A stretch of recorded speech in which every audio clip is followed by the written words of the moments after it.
Amit Syngle joining me on the numbers this time for Asian Paints. Mr. Syngle, fantastic volume growth that we continue to see quarter on quarter. Take us through what's really led to that expansion this time around. Yeah, first of all, thank you for inviting me on the channel. Overall, when we see the quarter of April, June, what we would say is that the consumer demand, both in the retail and the B2B segment, has been quite exceptional in terms of what we have been able to see. Overall, what we saw is that the smaller cities, despite the inflation, they have also batted quite well in terms of the overall growth which we got. And the metros, T1 and T2 cities have done even much better overall from the point of view of selling premium and luxury products, which has also improved our product mix overall to that extent. We have seen demand coming across with respect to even the repainting and the construction segment overall, along with our home decor, which is modular kitchens, bath, lighting, and the entire range of home decor also doing extremely well, along with the industrial sector, which is auto refinishes and auto OE, along with the general industrial products. So according to us, it's been all-round kind of a performance where consumer sentiment has been good.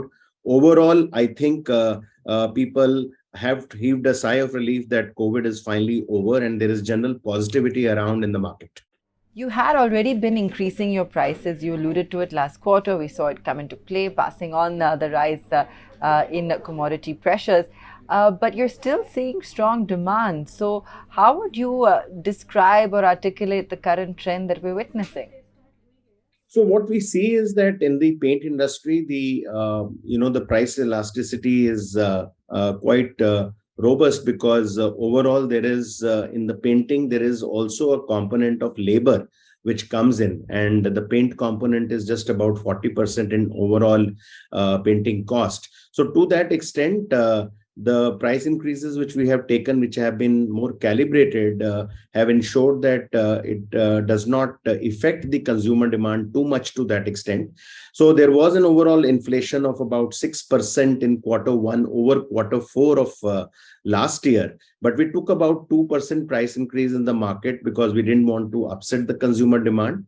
But having said that, we have still observed that in the smaller centers, which is the T3, T4 set of cities, there has been some downgrade from premium luxury products to economy products which are there, and some deferment to some extent on to really looking at deferring their painting and so on and so forth. But on the whole, the T1, T2 and the metro centers have done extremely well, where, as I said earlier, the premium luxury products have done quite well. And we've seen that largely the effect of the price increases which we have taken has been negated by a good consumer sentiment which has come in, which basically also happens because during the prior season to monsoon, people do a lot of repairing, renovation and repainting of their houses. And that is something which we have seen quite a good surge in the market.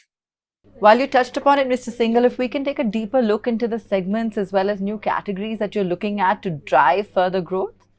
So overall, see, the good growths have been fueled by some really innovative products which are there. We have now close to about 40 new products which are almost products which no competition has. We have about 300 finishes and textures which we offer to kind of really help the consumer make their dream homes to that extent. So overall, I think the innovation component, the marketing initiatives, our distribution reach has really helped us in terms of shoring up what we have been able to do at this point of time.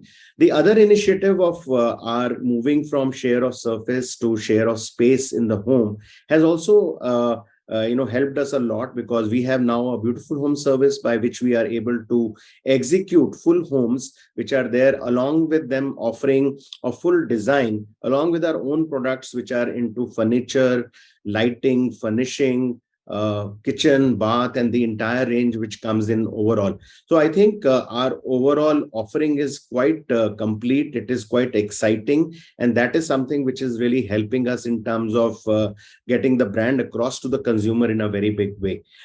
In the International markets, what we have seen is that markets of Nepal and Bangladesh have done quite well overall, because these markets work in conjunction with the Indian market by and large.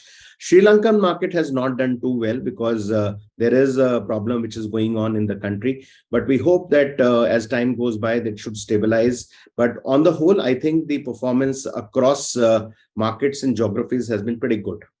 And going forward, Mr. Syngle, given that you have indicated there may continue to be pressures, and we all know the current scenario in terms of inflation, do you see further price hikes in the offing? How are you managing to or planning to manage those rising pressures on margin?